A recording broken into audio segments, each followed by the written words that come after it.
Esto es Palabra de Rudolf Steiner. Rudolf Steiner. Un espacio inspirado en la vida, obra y legado del fundador de la antroposofía.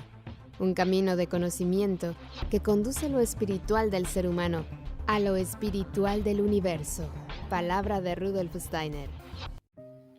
Hola, ¿qué tal? ¿Cómo están? Muy buenos días. Gracias por estar aquí en Palabra de Rudolf Steiner. Yo soy Carolina Hernández y como siempre es una alegría poderlos saludar. Hoy tenemos un tema muy interesante porque además está resonando mucho este nombre. Lo he escuchado de la boca de varios maestros que han estado aquí en Palabra de Rudolf Steiner. George Culevin, quien es, que ha escrito, que nos ha aportado. Es un tema muy interesante y hoy vamos a hablar con Valentín Fernández Vidal, que ya hemos tenido la oportunidad de tenerlo aquí en Palabra, para que nos cuente un poquito porque van a tener un evento especial en el Centro Abierto de Antroposofía Madrid acerca de George Culevin. Y bueno, para quien no conozca a Valentín Fernández, él es ingeniero de telecomunicación, docente de varias universidades y autor de libros sobre tecnología de la información.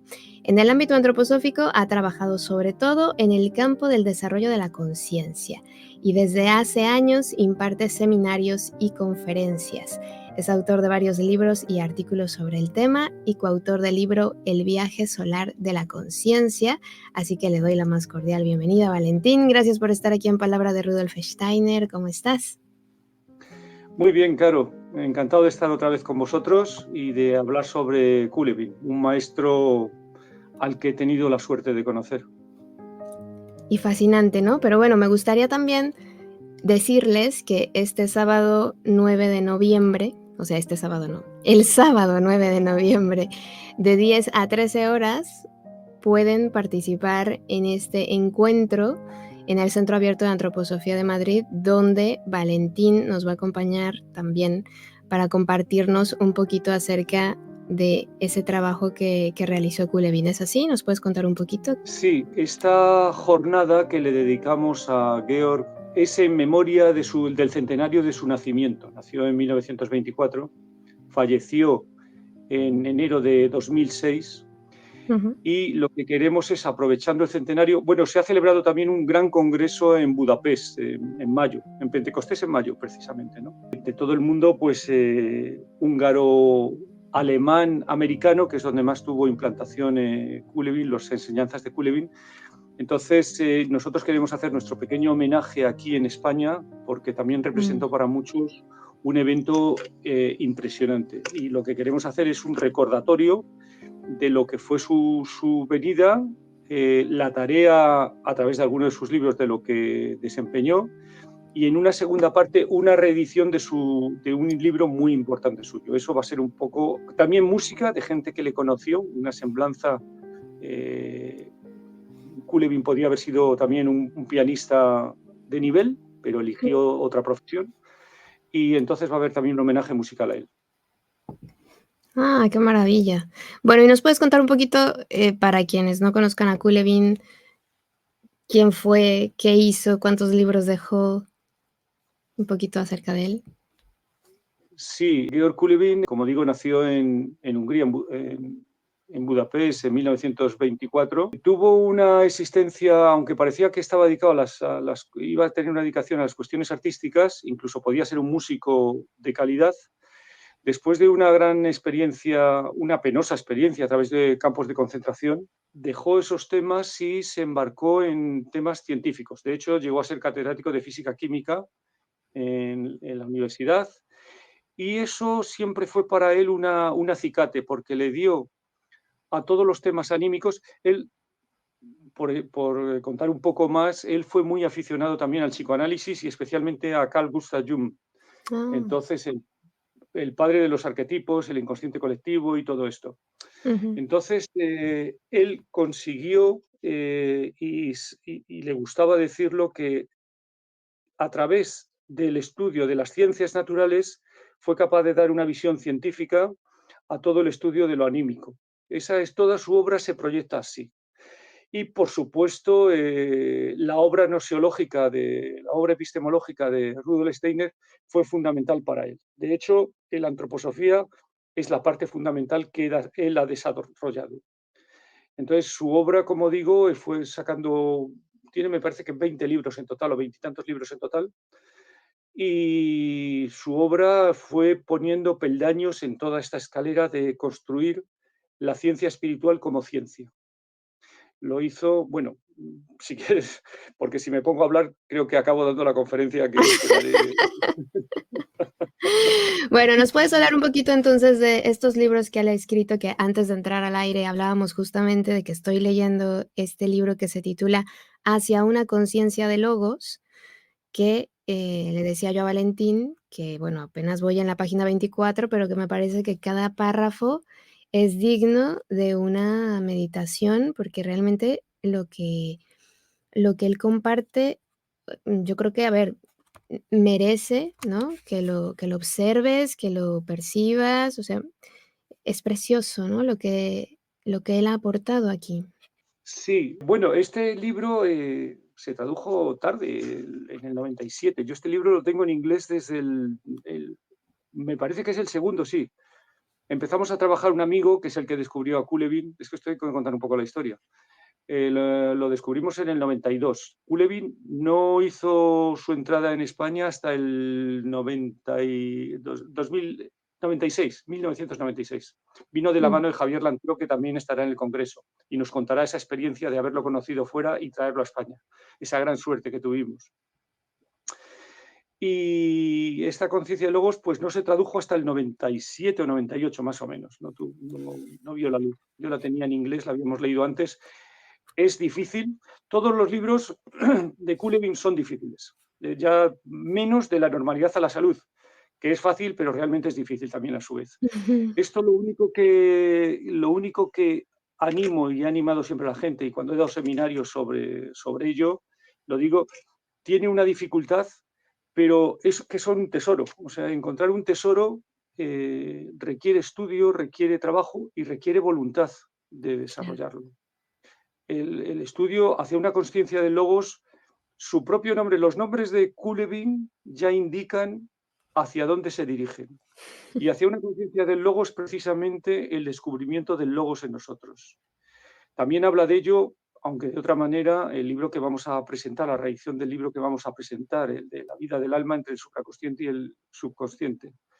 Entonces, en la conciencia del logos, lo que basándose también en las escrituras, en los evangelios, Ujú. eh, lo trata mucho también Culebin en sus libros. Tiene el reino, ¿cómo se llama? Otro libro sobre el evangelio, que no me acuerdo, el de los evangelios, lo tengo por aquí. Trata mucho de cómo es la metáfora en los evangelios que tienen forma realmente, una forma, por decirlo de alguna manera, científica. No son puramente, son metáforas, pero son metáforas científicas, donde te están hablando realmente de algo que existe y un camino que puedes seguir. Y eso es hacia una conciencia del logos, a descubrir que en el mundo que estamos, donde todo tiende a, de alguna manera, machacar el yo soy, como decía siempre Culebin, hay que ir hacia el yo Ujú, soy, ujú. podemos ir hacia una conciencia del logos que está en nosotros. Esa es la esencia del libro que desarrollan en este libro y en todos, diría yo. Sí, de hecho, bueno, por compartirles algo que realmente me ha parecido maravilloso. Primero, empieza ya nada más, o sea, nada más abrir las primeras páginas, te trae la palabra cognición, Sí. porque después te la va a seguir trayendo y no te va a escribir conocer, sino cognocer, que tiene otro significado, y eso ya te transforma completamente la estructura, el conocimiento que tenías, o sea, es como que te abre una nueva ventana y es fascinante. Y esto que acabas de decir tú, por ejemplo, está también en la página 24 donde dice: "El ser humano se despierta en la palabra. El Ujú. invisible yo soy ahí, el Dios vivo, presente, se hace presente en el ser humano y mediante este". Por eso te digo que yo con esa frase ya me quedaba meditando. De hecho, me he parado ahí porque, eh, es muy interesante poder leer y releer el primer capítulo para que quede claro y poder continuar. Esta mala costumbre que tenemos ahora de yo leo 15 libros en un día, está fatal porque no se va disfrutando esto. en este caso, de este libro, ¿no? Este hombre que escribía así tan profundamente como nos has dicho. Sí, la verdad es que cada palabra, yo ayudé en esta traducción concretamente no, pero en otros libros ayudé al traductor porque la manera de escribir de Culebin era muy peculiar. Sus frases eran a veces tan sintéticas y tan llenas de fuerza eran meditativas realmente. Entonces, tienes que abordarlas de una manera meditativa. En ese sentido, diré que ya en la primera conferencia que vino en 1996, lo primero que hizo fue enseñarnos el tipo de meditación que él practicaba. Mm, Ese era el tema fundamental, porque sin que la atención, yo creo que el descubrimiento, entre comillas, más importante de Culebin es la atención, porque nuestro pensamiento, somos nuestro pensamiento y nuestro pensamiento es atención sobre una parte del mundo y detrás de esa atención hay una voluntad. Es decir, somos una voluntad que se dirige hacia un punto de comprensión del mundo. Ese punto, en principio, está afuera en el mundo, pero luego, cuando se desarrolla adecuadamente, se dirige hacia adentro, hacia una conciencia del logos.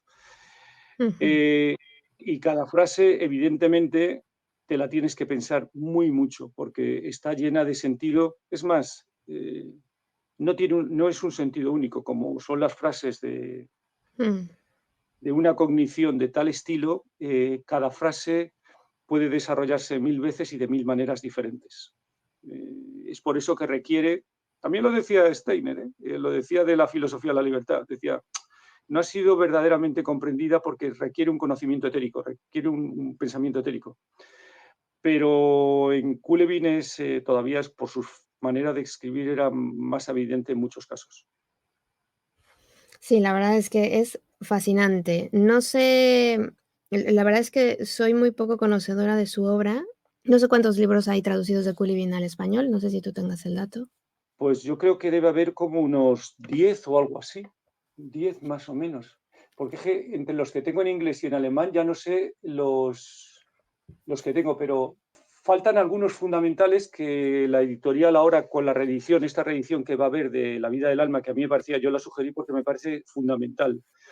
Pero creo que a partir de esto, por ejemplo, empezará la traducción de otros, como me parece que era el primero que escribió, Estados de conciencia, que lo comentaré en la conferencia, debería ser, porque fue el primero suyo y es el primero donde da más indicaciones de cómo debe trabajarse, ¿no? en los temas meditativos. Está ese, Estados de conciencia, y luego hay un libro muy importante que es, a ver si lo digo en español, es La estructura del mundo según el Logos, The Logos Structure of the World. Yo lo tengo en inglés y eso es un libro fundamental también. Mm. Y luego hay otros libros que llaman la atención por otros aspectos que ya creo que no podemos ampliar aquí, que ese está solo en alemán, pero que a mí me gustaría que estuviera traducido, que es Budismo Zen, Tomás de Aquino y Antroposofía. O sea, Guau. hace una comparación, ¿no? Pero bueno, yo creo que habría que empezar otra vez y sobre todo ver si hay el tirón otra vez, porque hay que reconocer que, por lo menos hasta donde yo sé, el impulso aquel, hace ya 20 años que falleció, o casi 20 años, y que dejó de venir a España, el impulso inicial ha ido decayendo un poco, pero yo creo que con la publicación de los libros el impulso de este hombre tan valioso puede retomar fuerza. Claro, entonces, en este encuentro, que tendrá lugar el sábado 9 de noviembre en el Centro Abierto de Antroposofía Madrid, van a hacer la presentación del libro La vida del alma entre el supraconsciente y el subconsciente. Y ahí estarás tú charlando con Lola, ¿no? También, Sí. me parece, y con Javier Lantero. Bueno, ahí lo presentará Lola, que es digamos, la que lleva el tema de la editorial Rudolf Steiner, Ujú. y me pidieron que prologara el libro. Yo soy un entusiasta de ese libro, y que lo prologara y comentaré en el prólogo, aparte del prólogo, comentaré un poco los puntos fundamentales que tienen mucha relación con el mundo de hoy, porque Culebin era un científico y un hombre del siglo XXI. Ujú. Entonces, habla de una manera que está muy cerca de los problemas que hoy día tenemos y habla de una manera, como diría Steiner, como dice Steiner también en la filosofía de la libertad, el hombre de hoy ya no puede creer, tiene que comprender. No Ujú. puede creer simplemente a ciegas, tiene que comprender. Y Kulevin era un experto en que se comprendiera con dificultades, porque todo lo valioso es difícil, pero si se pone el esfuerzo se comprende perfectamente lo que quiere decir. Y entonces este libro en ese aspecto es fundamental. Claro, además es un ejercicio, para la mente, para el cerebro, para tu ser, ¿no? Yo creo Claro. que esto que él aporta, de alguna manera, todos lo hemos sentido o percibido en algún momento de nuestra vida, porque lo que está diciendo es verdadero. O sea, quiero decir, tú lo lees y dices: "Claro, es que eso era un poco lo que yo percibía". Lo que pasa es que no le ponía palabras, o no sabía cómo ordenar todo eso, ¿no? Entonces Mm, él como que te lo pone claro en la mesa y al mismo tiempo te hace reflexionar acerca de los temas de la vida, porque digo, ¿por qué ahora, están diciendo los neurocientíficos que están descubriendo todo esto que ya está escrito además? ujú, Han sí, hecho esa separación durante años de que no se relaciona, por ejemplo, la medicina con el creer, ¿no? Como que casi que mm, estaba mal visto, y y yo creo que más bien se complementan. Entonces, esto que planteaba Steiner también de la ciencia espiritual, cada vez como que va tomando más cuerpo, ¿no? Como que va encarnando en nosotros, igual y no así, digo, en la humanidad en general, pero se va entendiendo. Y bueno, por un lado está mm. bien, como dices tú, se va comprendiendo. Sí, la facultad del pensar es la facultad netamente humana. Entonces, lo que hace el pensar es establecer las relaciones del mundo. De hecho, a través del pensar aparece el mundo. Mm, Eh, es difícil seguir explicándolo porque tendría que extenderme un poquito más, pero a través de los libros de Kulevin entiende uno que la, la atención pensante es la que nos explica el mundo, la que nos hace comprender las relaciones del mundo y realmente crea el mundo. Y eso que ves ahí fuera, luego deviene, eso, el paso del goetheanismo en ese aspecto es muy importante y por eso lo adoptó Steiner. ujú. Eso te conduce finalmente hacia una visión interior hacia la conciencia del logos de lo que hemos hablado antes. Esto es un poco todo el resumen, pero tratado de una manera, como decía, y esto es fundamental, científica.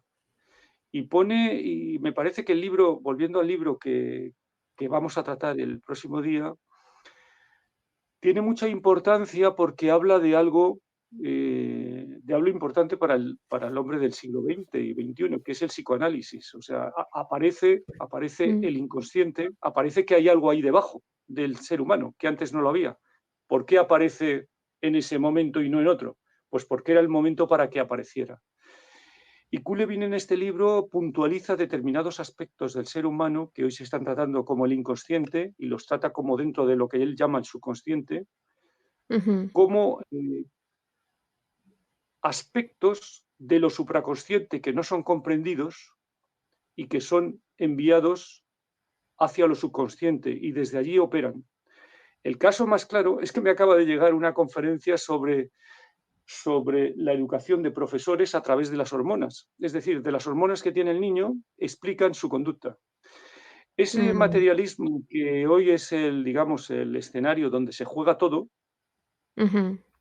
queda muy explicado precisamente por Kulevin en este libro, donde elementos que tendrían que ser tratados de otra manera con un nivel de conciencia superior son enviados hacia eso subconsciente y desde allí actúan. Es decir, como vemos habitualmente, por ejemplo, decir que todo tiene que tener una referencia material, no Ujú, aceptar que existe otro, lo invisible, que actúa detrás de lo visible, como diría Novalis. exactamente. Entonces, ese es un tema que queda muy aclarado, uno comprende muy bien. Sabe que es falso, pero tampoco se puede mostrar fácilmente, tampoco se puede. Sin embargo, si lo ves como lo ve Kulevin, detectas el, lo que está mal y lo detectas como una enfermedad generalizada. Está Mm, actuando desde el subconsciente, pero actúa como una enfermedad generalizada. ujú. Bueno, no, no, no, no puedo, no sé si soy claro, pero no puedo extenderme mucho más, porque si no entraríamos en eso. No, digo que sí, que es fascinante, porque es como si ahora nos quisieran reducir y comprimir, ¿no? Para que todo tenga Sí, resultados matemáticos y sea todo simple. Yo aprieto un botón y ya tengo el resultado, ya sé lo que te está pasando, pero realmente el ser humano es súper complejo. Entonces, cuando tú lees a Cullivan, es como si, y a Steiner y a varios autores que trae la antroposofía, es como si esa ese ser plano, ¿no? De 2 dimensiones, empezara a tener muchas más dimensiones, y eso te te maravilla, o sea, te enriquece de una manera que lo agradeces, porque interiormente sabes que es así. Y entonces eso es como lo rico de esto, ¿no? La riqueza que trae este conocimiento, que al menos a mí me encanta, o sea, adentrarme en ese mundo, ver lo complejo que es y que dices: "Guau, qué locura lo que estoy leyendo", me encanta. Eh, el ser interior lo agradece mucho. sí, lo que pasa es que estamos, bueno, el paso hacia el umbral que comentamos en el libro, mi amigo Juan José Rueda y yo, el paso del umbral que tiene el ser humano ahora es obligado para que pueda existir la libertad. Entonces, vivimos en una época difícil. Yo lo he hablado esto en otras ocasiones al hablar en otras conferencias que doy sobre la subnaturaleza, que tiene que ver con con todo lo tecnológico que nos rodea. Ujú. Eh, Todo esto que estamos hablando de la inteligencia artificial, que llegará a ser humano y tal. En el trasfondo de toda esa historia, como en el trasfondo de que la hormona dice cómo es el ser humano, cómo es el niño, cómo es su carácter, en el trasfondo de todo eso está el concepto ese, como refería antes, de lo material como trasfondo de todo, como explicación última de todo. Sí, Aunque en sí misma es un error epistemológico, puesto que ya que sabemos que la materia en sí no existe. A esto nos ha llevado la mecánica cuántica, a ver lo que es la materia, y que la materia ujú, en sí no la podemos conocer porque realmente no existe hasta que aparece algo que detecta que hay materia. Pero sin embargo, se pone toda la explicación de todo en algo que ni sabemos que ni existe. Y ese es el error epistemológico del materialismo, el engaño absoluto. ujú.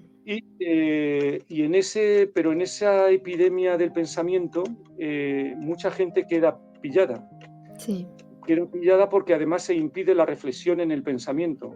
Todos estos aparatos en los que nos hemos enganchado, y gracias a los que estamos hablando ahora, por cierto, sí, pero todas las redes sociales, todas las imágenes, todo lo que nos atrapa, pues lo que tienen como objetivo es, sobre todo en la gente más joven, esto ya se detectan como enfermedades, de las enfermedades del siglo XXI, pues la gente queda atrapada en eso y por lo tanto no existe una capacidad de reflexión, no existe una capacidad de pensamiento, ni pensamiento crítico ni de nada. No existe casi capacidad de pensamiento. Uno queda atrapado en esas islas solitarias de las redes sociales y, sí, bueno, piensa lo que cree que piensan los eslogans que le van transmitiendo, de gente que es afín a él, por cierto. O sea, claro.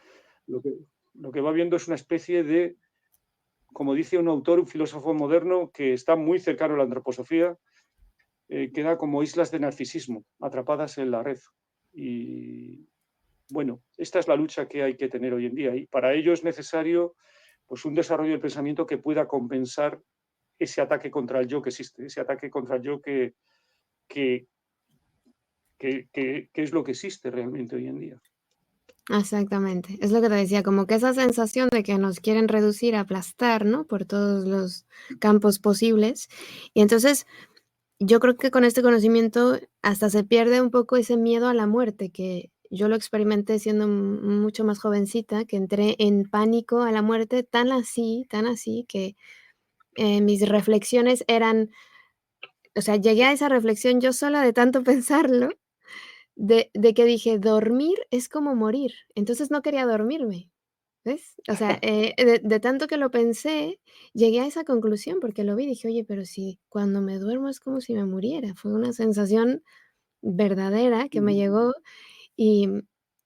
y quería no dormirme porque tenía miedo a la muerte. O sea, llegué a vivir ese pánico a la muerte, pero pánico aterrador. Y con este conocimiento, digo que mi interior se ha relajado, o sea, lo percibo como, bueno, si me muero, pues será bueno, porque entiendo ahora que ocurren otras cosas en la muerte. Y lo observas, ese síntoma también lo observo en la gente de ahora que dice: "No, yo quiero vivir 150 años, yo quiero vivir 300 años".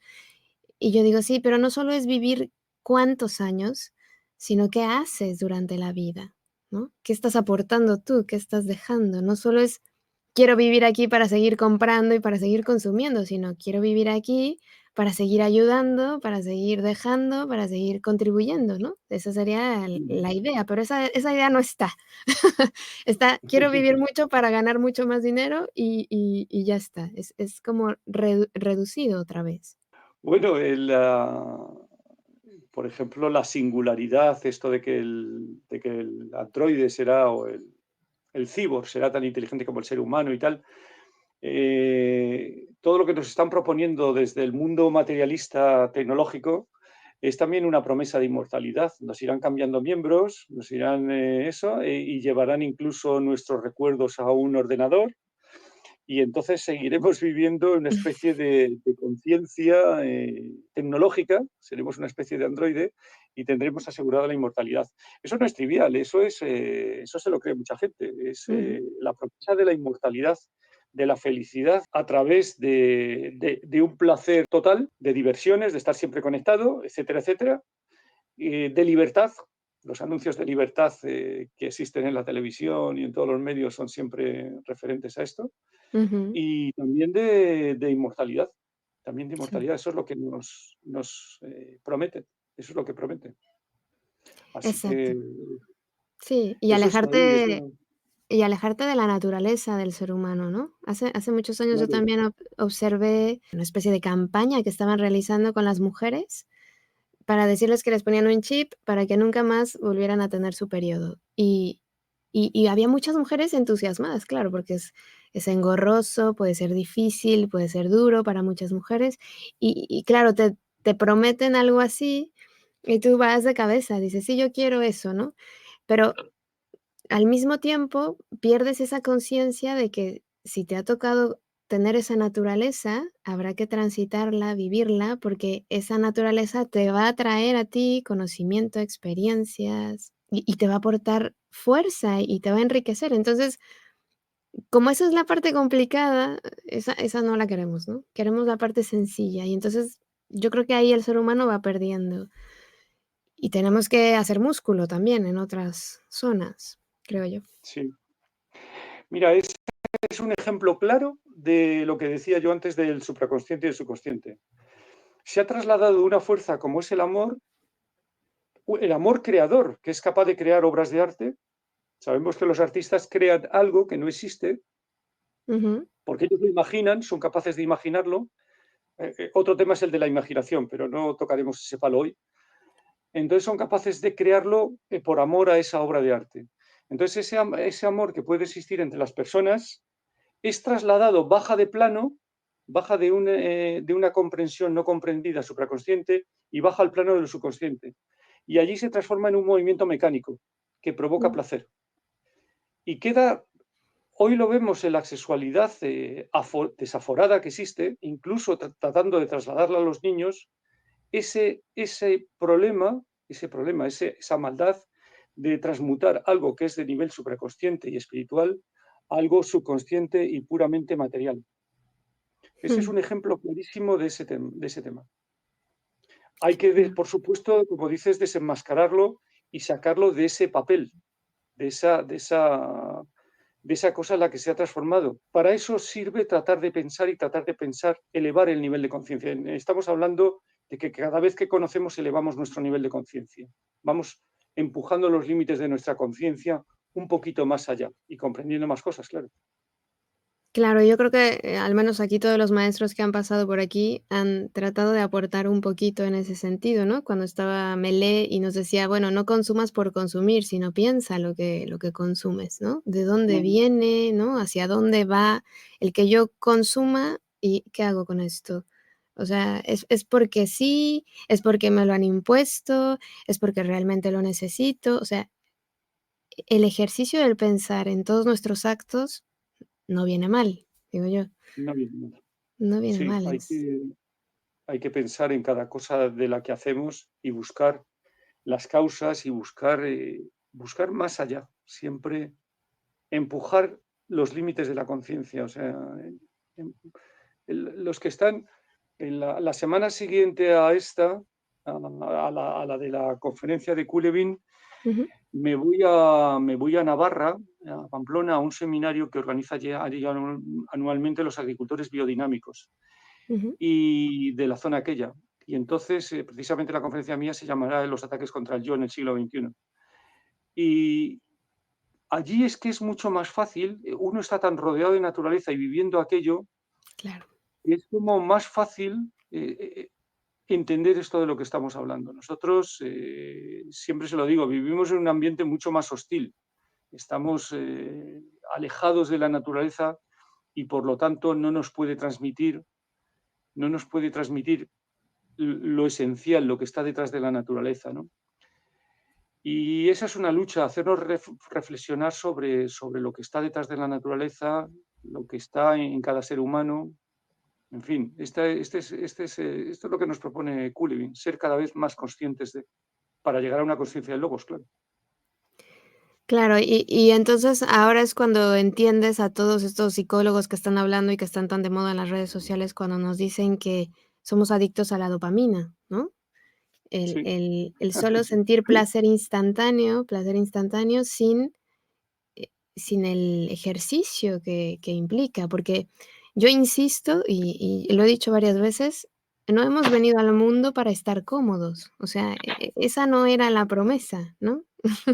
sí. Hay mucho más, que experimentar en esta oportunidad que tenemos de estar aquí. Entonces, Mm, ¿que nos va a costar? Sí, que nos vamos a cansar, sí, que va a ser difícil, sí, pero también va a haber momentos maravillosos, o sea, no todo es ni maravilloso ni todo es horrible, o sea, va a haber ese equilibrio. Y ya que tenemos todas estas capacidades, por lo menos la del pensar, habrá que usarla, siempre que se pueda. Esa es la invitación, creo yo, de Steiner, de Kulevin, de siempre que puedas pensar, piensa, pero conectado y consciente de todo lo que eres. sí, y además, cuando lo decías, lo estaba pensando, lo dice explícitamente, creo que es en la nosiología, Steiner, y luego lo repite Kulevin de la normalidad a la salud, repite una frase parecida, que dice que los que no han experimentado la felicidad de una comprensión no han experimentado realmente lo que es la felicidad pura. La comprensión de la idea es una felicidad que es incomparable realmente.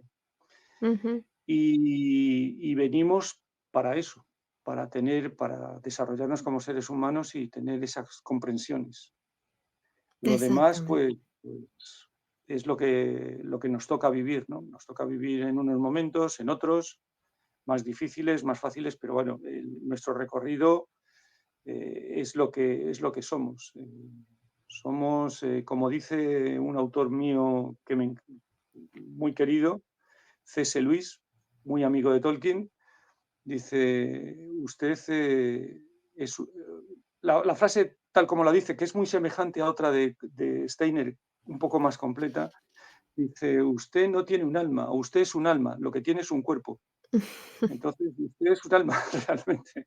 Ya sé que nos identificamos con el cuerpo. Esto también lo explica muy bien Culevin, por qué nos identificamos con el cuerpo. Claro. Pero somos un alma realmente. Sí, por eso te decía que esta visión que aportan es que te da tantas dimensiones que, o sea, Obviamente lo demás lo tienes que portar con dignidad, obviamente tu aspecto, tu cuidado y todas estas cosas, pero no llegar al grado de la enfermedad de yo llevo 5000 cirugías de nariz para que me quede perfecta como yo quiero, ¿no? O sea, Sí, no llegar a ese extremo, sino estar en la conciencia de que yo no soy solo un cuerpo, o sea, no me reduzco al cuerpo, no me reduzco al aspecto, y por eso yo entraba tanto en conflicto con esta moda que hay de los trans, ¿no?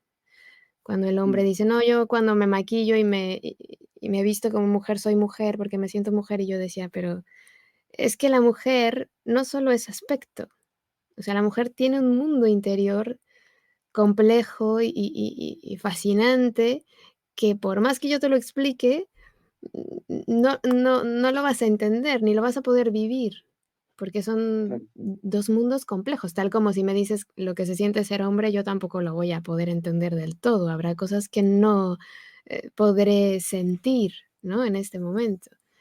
Entonces, sí, el ser humano no solo es aspecto, no solo es pensar, por ejemplo, viene bien hacerlo, pero no solo es eso, porque luego la gente se queda en el pensar, pensar, pensar, pensar y se van por ahí y se pierden.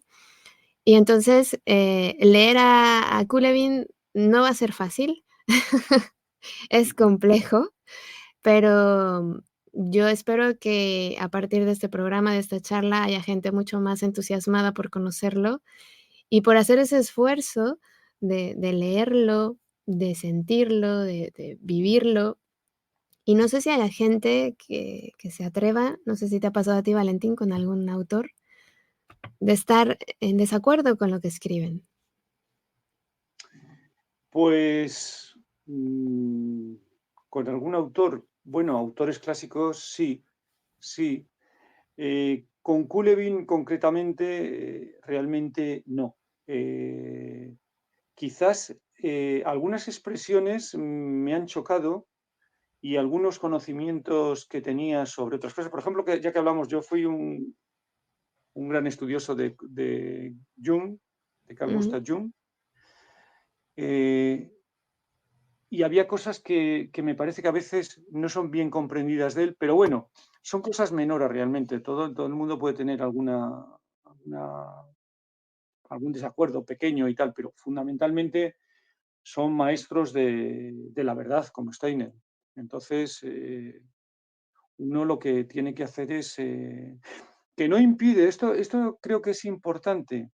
eh, lo- Creo que tanto Steiner como Kulevin nos indican que tenemos que seguir nuestro propio camino. Esa frase de uno no puede creer, sino que tiene que entender, uno tiene que desarrollarla en su propio camino.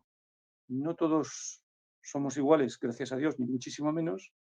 Cada uno tenemos nuestro camino y tenemos que enriquecerlo de una manera determinada.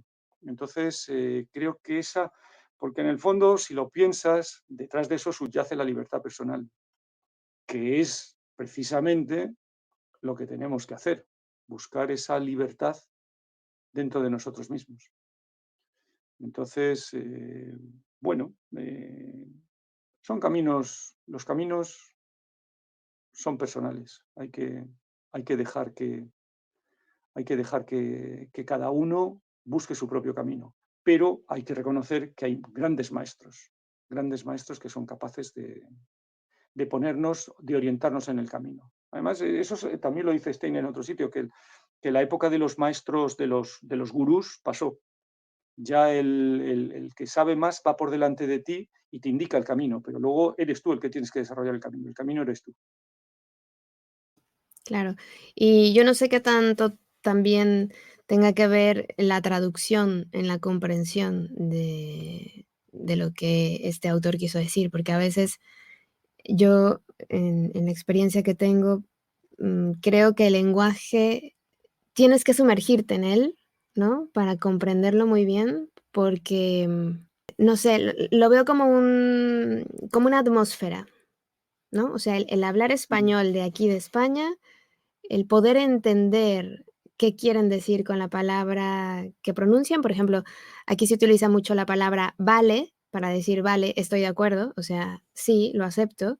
Y en México vale es no me importa, me vale, o sea, no me interesa. Y aquí si te dicen me vale, O sea, si tú me dijeras a mí, sin yo conocer el idioma, esto me vale, es como, incluso como me sentiría ofendida, me está diciendo que no le importa, y en cambio me estás diciendo que sí te vale, ¿no? Entonces, con esto quiero decirte que a veces la traducción, no sé si eso sea un impedimento y que te puede ayudar el conocer mucho más del autor para entender exactamente en qué contexto, desde qué contexto te estaba hablando. Bueno, eso es totalmente cierto, o sea, y las traducciones siempre se escapará algo. Concretamente, yo ayudé, como comentaba antes, a traducir algunos de los libros de Steiner y siempre me hice amigo del traductor de Jaime Vergara, el que los tradujo, que menos este precisamente, que lo hizo Miguel Ángel López Manresa, pero los otros que los hizo Jaime Vergara. Y me acuerdo de las reuniones cuando íbamos a ver a Kulevin que yo le explicaba conceptos de antroposofía que él no conocía y conceptos de Kulevin.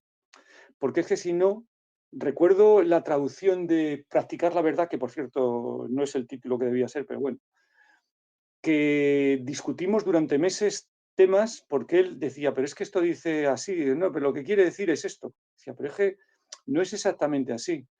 Y venga y una y otra vez discutir. Ahora mismo la editorial me pidió que revisara el libro este, porque yo tenía acotaciones en el libro en español, tenía acotaciones que estaban de cuando lo leí la primera vez, en el 97 me parece que fue, que tenía acotaciones que creía que estaban mal traducidas. Bueno, pues tuve que ir me dejaron el libro en inglés, y fui a la traducción en inglés, que es muy precisa, e incluso a la alemana, para revisar cómo estaba en alemán, para confirmar que estaba bien traducido. Esto, hay autores que son más o menos difíciles, por ejemplo, yo creo que Steiner, por cosas que me han dicho, era relativamente fácil de traducir, pero en el caso de Kulevin es realmente difícil por sus expresiones tan sintéticas y tan utilizando terminología alemana que luego traducirla al español no es tan sencillo. Y sí que es verdad, pero bueno, es lo que tenemos. Y demos gracias a Dios a que tenemos traducciones. Que podemos usar a ello. Así que contentos. Tratamos de hacerlo lo mejor o ayudar a hacer lo mejor posible, Claro. pero, pero bueno, es lo que tenemos, ¿no? Cuando nos suene algo raro, pues debemos a lo mejor buscar una traducción original o tal, o pensar sobre el tema. Pero Claro, es así. claro. Sí, yo O sea también que, creo que la invitación o el aporte está ahí, y con eso, ¿yo qué puedo hacer, para comprenderlo mejor, para incluso hacer este ejercicio de percibir si es verdad, si yo lo, siento como verdad? Porque como bien has dicho, o sea, todos estos libros de Steiner y de algunos otros autores nos están diciendo una verdad tan clara, tan, o sea, tan auténtica que, aunque lo dudes, si lo empiezas a meditar, dices: "Oye, pues sí, que al final me doy cuenta que era verdad". Y eso es fantástico, ¿no? Poderlo percibir y entender así. ujú. Siempre que Sí, quieras hacerlo, claro. exacto. Ahí está la Porque invitación. la, la verdad que os hará libres, no está tan claro que toda la gente quiera la libertad. Exactamente. No, sí, somos, por eso digo que somos complejísimos, y para hablar del ser humano, tenemos toda la vida por delante. Bueno, entonces solo me queda recordarles esta jornada que se llevará el día 9 de noviembre, sábado, de 10 a 13 horas, titulada Recordando a George Culevin en el Centro Abierto de Antroposofía Madrid. Podrán escribir, me imagino yo, al correo electrónico de Centro Abierto para pedir Ujú. información, ¿no? O Para, comunicarse. sí, entrando en la agenda de Centro Abierto se ve ya el programa, que empieza a las 10. Empezará con una introducción de Javier Lantero, que fue la persona que conoció primero a Culevin y lo trajo a España.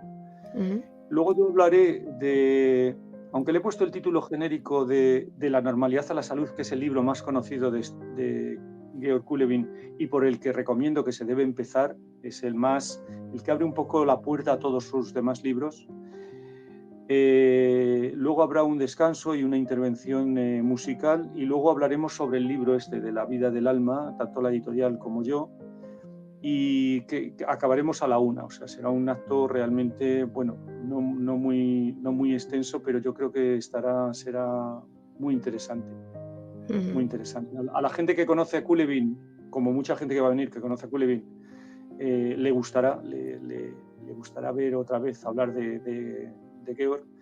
Y la gente que no le conoce, pues yo creo que tendrá una sorpresa sobre lo que allí se dirá. Sin duda así será. Yo tengo la mala costumbre de pronunciar los nombres en inglés. Ya sé que es alemán, es que has dicho Georg y yo digo George. No te preocupes, los americanos, que él estuvo mucho tiempo en Estados Unidos, que prologan sus libros, por cierto, en inglés, bueno, como los tengo en inglés, dicen George. George, claro, es que es más fácil, ¿no? Que el otro, como nunca lo he, bueno, al menos yo alemán muy poco. Y es curioso porque cuando yo era niña mi padre quería estudiar alemán, se compró sus cassettes, yo no sé para qué, yo decía, ¿y para qué quiere estudiar alemán si no tenemos familia en Alemania? Pero bueno. Bueno, te diré que Coulevain, que es viento fresco en alemán, era un seudónimo que puso cuando estaba todavía escribiendo desde Hungría y era un país comunista. Su verdadero nombre es Georg Skelecki, un nombre húngaro de estos casi impronunciable para nosotros. Claro. Entonces, Coulevain es su sobrenombre, por decirlo de alguna manera, su apodo. Su nombre artístico. Sí. Pues viene genial saber ese dato. Así que bueno, Valentín, te agradezco mucho que hayan hecho esta propuesta en el Centro Abierto y bueno, que vayas a participar ahí junto con Javier Lantero. Y bueno, nada, recordarles que pueden visitar la página web de Centro Abierto Antroposofía y participar. Así que muchísimas gracias, Valentín, por compartirlo con nosotros. Muchas gracias, Carolina, a ti, a Palabra Rudolf Steiner, por esta oportunidad. Vale, pues entonces lo dejo por aquí. Escuchaste Palabra de Rudolf Steiner. Rudolf Steiner. Un espacio inspirado en la vida, obra y legado del fundador de la antroposofía. Un camino de conocimiento que conduce lo espiritual del ser humano a lo espiritual del universo. Palabra de Rudolf Steiner.